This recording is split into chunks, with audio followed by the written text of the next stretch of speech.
Have you ever made your own poke bowls out of your catch? It's a delicious and healthy way to enjoy your fish, and it's easy to do. Step 1. Harvest your fish of choice. In this video we're using black sea bass, but any white fish like snapper will do just fine.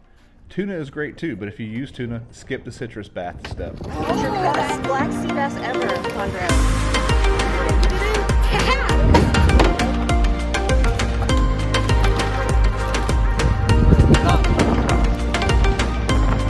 Holy shoot! That's a big sea bass. Here are the ingredients you'll need.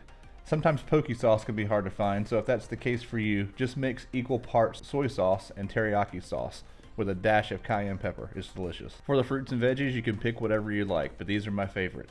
You'll need about 1 lemon and lime per fish.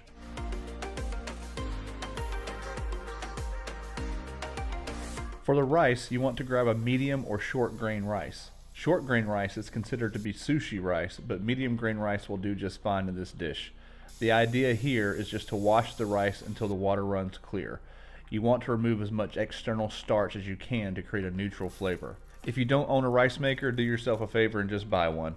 They make life so much easier. Just add equal parts water and rice and hit the button. While the rice is cooking, chop up your veggies. I like my avocados just barely on the softer side of completely firm. Chop the sections into your favorite bite-sized pieces. For me, I like to keep the fish chunks and the avocado chunks about the same size.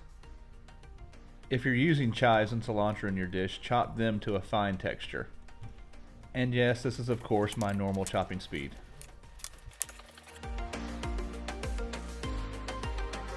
When the rice is finished cooking, we need to add about 1 tablespoon of rice vinegar per half a cup of uncooked rice. This is done to bring the acidity of the rice up a touch to kill any starchy flavor. I use the same process to make sushi rice as well.